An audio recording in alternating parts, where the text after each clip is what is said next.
Hey everyone, it's Nicole here from Nicole and welcome back to another video where today you could see I am basically going to be showing you guys how to add annotations and other stuff like arrows and shapes. And I know I did this in one of my Camtasia 8 reviews, but Camtasia Studio 9 is a little bit different than Camtasia Studio 8. Also, you could add different behaviors to your words that I don't think you could add before. So I'm basically going to be teaching you guys how to do that. Let's start off with the basis of like adding in a couple of words, right? So as you can see, when you open up your station here and you record a video, right? So I just recorded a basic video of my mouse moving around. So let's say you wanted to add words on the screen, like don't forget to leave a like, something like that. So what you're going to do is you're going to drag something like the ABC over here. That's just an example to show you it's a text box. As you can see, I just typed in the word hello. I have hello here. Now let's suppose you're like, well, yeah, white is a good contrast on green, but let's say we wanted to put it at the top of our screen, and white isn't that good of a contrast compared to light green, depending on who's watching the video. You can go to the top right of your screen and select the color tool. It has a tab with the letter A on it, and then a subtitle that says text. So let's say we're gonna like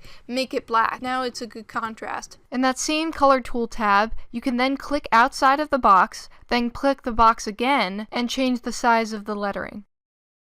So let's say you were on this visual properties, right? Like the scale, the opacity, which I love because you can have like something fade in really cool. I'm also going to be teaching you how to do like a quick animation. It looks a little confusing, but these are just the two basic menus. You can also change the fonts and other stuff like that. They have loads and loads of fonts here. It's really, really cool. And so as you can see, you can change most of all of the above, you know, the alignment, the spacing between your letters, stuff like that. But let's say we wanted like our word in a shape, right? Like, so let's say we had a black background, or we had this background that you can, as you can see, the couple of boxes back here are different colors, or the color in like green. It looks a little bit like, yeah, we want it to blend in a little bit, and we're like, wow, that's blending in too much, and we're not going to be able to see it. What we can do is we can actually add a box behind our text. Sorry guys, I grabbed the box with the text. I want to show you the box behind the text. You can get a box with a text in it from the callouts menu. It's not an annotation. An annotation is just a regular set of text. You can either get it from the callout menu with a text and a box included together,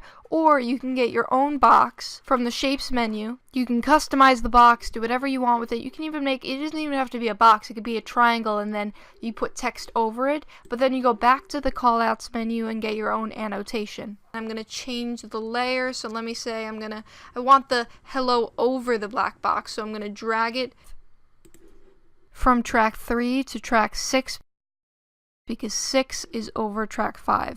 Now as you can see guys, I have the black box right behind my letters, and in fact looks like the letters are carved straight into the black box because that's what I use with the color tool. I can make the colors exactly how I want them. But let's say we wanted to just have the text straight inside of the box. We didn't want to do that whole layers thing. It's very, very confusing. We can just double click right here to change the text. And the same goes for everything else. You can change the size of the font, everything else in here, but as you can see, there's also a new tab.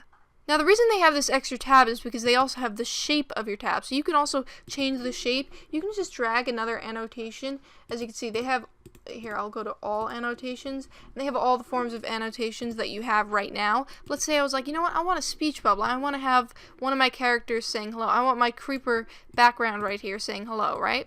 I can also move the annotation around. So as you can see guys, I just showed you basically two ways to add annotations in with a background to them so that you can actually see a good contrast. We can also do this with various other shapes like arrows and other stuff like that.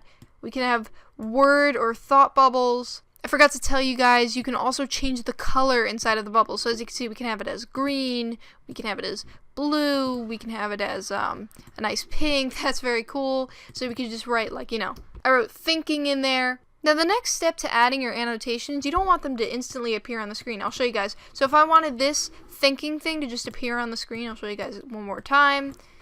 As you can see, give it 2 seconds, and there you go. Now it appears as thinking. But let's say we were like, you know what, I want it to show up cool. I want it to be like fun and happy, right? So what we're going to do is we're going to take some of the behaviors from up here. So that's like 2 tabs down from annotations.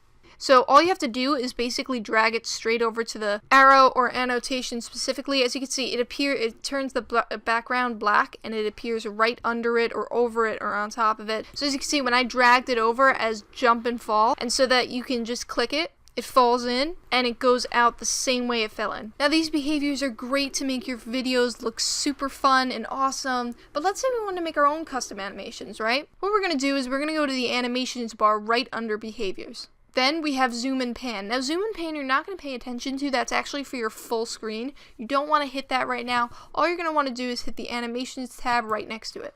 Now let's say we wanted our hello to also fade in at the same time, right? So what we're going to do is from the endpoint, which you focus to right here, this is double click to edit. This is the endpoint. That's the red dot, and I'll let you know when it's on the red dot by turning red. As you can see, we want the opacity to be full the whole time, and then we want the opacity to be completely off by the time it starts. So by the time it gets to that specific spot it has to get to, it is filled. We could also use other varieties of animations that you guys can check out after. They're just simple animations. I most of the time like to use a custom animation. So basically what we went over in this video today was basically how to add annotations, their behaviors, which is really cool. I want to show you some of their behaviors. If you enjoyed this video, please do leave a like, comment, and subscribe if you haven't already. And until next time, goodbye!